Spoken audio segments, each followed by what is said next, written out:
Think about it. You can look at any business, and if you want to know what shifts a business, what shifts your life, there's one force: decision-making. Decision-making is the force that shapes destiny, personal, corporate, business destiny. How many of you can think of decisions that you made years ago, 1 or 2 decisions, 5, 10, 15 years ago, that decision, you may not have realized it at the time, but that decision was one of the most important decisions of your life. If you'd made a different decision there, you've gone a different direction, your life would be completely different today. Who can relate to this in your life? Say I. The secret then is getting darn good at making more effective decisions. Now, by the way, are we always gonna make the right decision, yes or no? Absolutely not, no way in a million years. But most people don't have the guts to make the tough decisions because they want to make the right decision, so they make no decision. And that's a decision. Isn't it true? And what happens is the world takes them over. So decision-making is the power. Now, there's 3 decisions you're making every moment of your life and of your business. And you're making it right now in this room. And if you're watching here on film especially, you might make some decisions because you're not in the environment that's different. But the first decision you're making every moment of your life that affects your life and business is, what are you gonna focus on? Because whatever you focus on, you're gonna feel. So as a business owner, every employee you have each day comes in and they make decisions about what to focus on. Some people focus on their own needs, some people focus on the customer's needs. Is that gonna change the quality of what your business does? How it does, yes or no? A little or completely? Completely. Some people focus on what they can't control every day. Can you predict, if you're focusing every day on what you can't control, how you're gonna feel about your life or your business? You're gonna be overwhelmed, you're gonna be depressed, you're gonna be frustrated.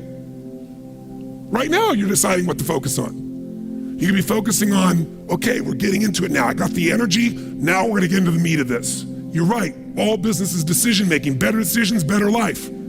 Or you could be saying, wow, my neighbor smells after all that jumping up and down. Notice that focus, right? Whatever you focus on, you're gonna experience though, true? Now, some people make a decision and then they focus on the decision about how it didn't work out versus what they learned. Because there are gonna be plenty of decisions that don't work out. In fact, probably if we were honest, most of us forget them. But most of our decisions aren't necessarily the right decisions if we make gutsy ones. But the ultimate decision is the ability to choose again. So focus is a decision. It's happening right now, it's happening in your business, but here's what we're looking for. There's a pattern of focus. At some stages in business, as you're gonna learn today, the focus of the entrepreneur in the business is increasing sales. And they increase sales, and when they're successful, they eventually fail. Because their sales are increasing, but what's not? Someone tell me, what's not? Profits. Some people are totally focused on profits, profits, profits. Can you make any company profitable, yes or no? Sure you can. Cut enough stuff, you can make any company profitable for a while. A day, a week, a month, a year, a decade. True? At different stages in the business, you must change your focus. There's a life cycle to a business. If you're gonna make effective decisions, you gotta know where you are on that life cycle. You make decisions differently for a teenager than a toddler, than a grown adult, don't you? Same thing's true in a business, in your life. So if you're gonna control your life, the way you take control is by making new choices. If you don't like how things are, what do you gotta do? Change it. And to change it, you have to make a decision. And by the way, leaders make decisions. That's what makes somebody a leader. They have the guts to make the most difficult decisions nobody else has the guts to make. And they know they're gonna be wrong. But if they're wrong, what will they do? They'll know what they want, they see it's not working, and they'll do what? Change it, which means they'll make another decision, do something new, and see if it works. That's the essence of how we grow. So first decision controls your life is focus. Lots of patterns. Some people focus on what they can control, some focus on what they can't control. Some focus on customers, as I said, some focus on themselves. If you made this whole business about meeting your needs, you can run a successful business, but it'll be a job. Because you'll never be able to sell it. Because if it's just meeting your needs, it's not a system. It demands your attention, your connection. It's giving what you want. But ultimately, it's not gonna give somebody else what they want, so you can't sell it. If you can't sell your business, if you don't have an exit strategy, you have a job. I don't care how successful the business is. That doesn't mean you have to sell the business. But one of the most important decisions you make in business is, ultimately, if I was gonna sell this, if I chose to, I have to know who would I sell this to so that I have long-term value, not just an income along the way. I have this critical mass hit. I get a multiple of my business. And most people don't have a clear exit strategy. They think I'll come up with that someday. You gotta start with that end in mind. That's gotta be part of your focus if you're gonna be successful in your business. I can remember a gentleman who's built CAA in Hollywood, his largest, most successful agency, right? Michael Ovitz, remember that name? He put together Nike and Coca-Cola and these billion-dollar deals. And eventually Mike Ovitz went to go sell that business. He'd never thought through an exit strategy and he got almost nothing for it. Because the laws prevented him from selling it to a studio. He had to sell it to some of his employees for pennies on its real value. Now Mike found a way to make money later on in another place off of Disney. But the bottom line is, the guy didn't have an exit strategy. Even though it was brilliant, made lots of money, in the end didn't get the value. Focus. Your first decision is, what are you gonna focus on? Second decision, the minute you focus on something, you're gonna feel it. So if you focus on, oh my God, the economy's coming apart. My industry's, people are not buying my product or service, they're shutting it down. Consumers are not spending the money.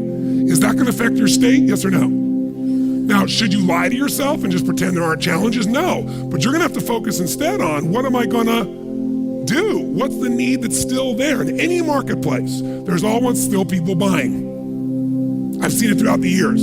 Even in some simple little business, let's say you're a realtor, you have your own little real estate office, or you kind of your own salesperson, you got a couple people that work with you that help you leverage yourself. Something that simple. I remember years ago, I met a woman named Marty Rodriguez. She's from the town I grew up in. She came to one of my seminars, and then she would be sitting in the front row, and in a year, I may have done 25 seminars. She was probably at 10 of them, same seminar, in the front row. This is a woman who was the #1 real estate agent for Century 21 in the free world. 9 out of 11 years. I watched her in good times make money, in the worst times make money. A few years ago, she sold more real estate in the city she's from than the entire multiple listing service of other agents combined. One person. Now she built it into a business. She's got a whole team that runs it, but it's still her. She built the brand. How does she do well when it's going horrible? She says, I love when the economy gets terrible because it gets rid of all those flaky realtors. All those flaky mortgage brokers. There's so many of them. They got in the business, was going up, and they all got successful because they were on a trend. When the trend crashed, they all left me all the business. She loves these times. But the reason is her focus is different. Does that make sense? Completely different focus. So, when you're focusing, you gotta decide what I'm gonna focus on. But as soon as you focus on something, even if it's not true, you're gonna feel it. So if you think someone tells you, someone screwed you over, they took advantage of you, and you're like, what? And you're all upset, and you picture it in your mind, and now you're angry. And then later you go to confront this person, and you find out it wasn't true. Who's ever had something like this happen and felt like an idiot? Raise your hand and say I. But when you focus on it, does it control you? Do you feel it, yes or no? So just write, focus equals feeling. Whatever you focus on, you're gonna feel. And as a leader, you're gonna have to manage those feelings. And you're gonna do it by managing your focus. By the way, if you're gonna lead other people, do you have to create a focus for the company, for the organization to be successful, yes or no? You gotta find yourself, what are people focusing on? It's affecting all the decisions in the company.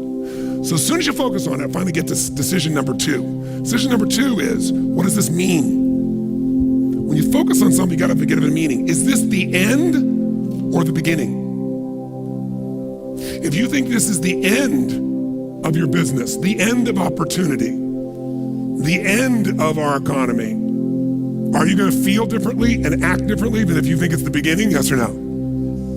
See, the difference between Joe Kennedy with $4 million in 1929 and Joe Kennedy with $180+ million in 1932, that big a jump, different focus, different meaning. When everybody else said it was the end and they were focusing on how to survive, he was focusing on how to take market share. He was focusing on what the opportunities were. The meaning for him was, is this the greatest opportunity of my lifetime? There'll never be another time like this. And he made enough money in that time that took care of all his heirs after that for decades to come. All because he had a different focus and a different meaning. Listen, if you're in an intimate relationship and you think it's the end of that relationship, are you gonna treat that person the same way as if you think it's the beginning, yes or no?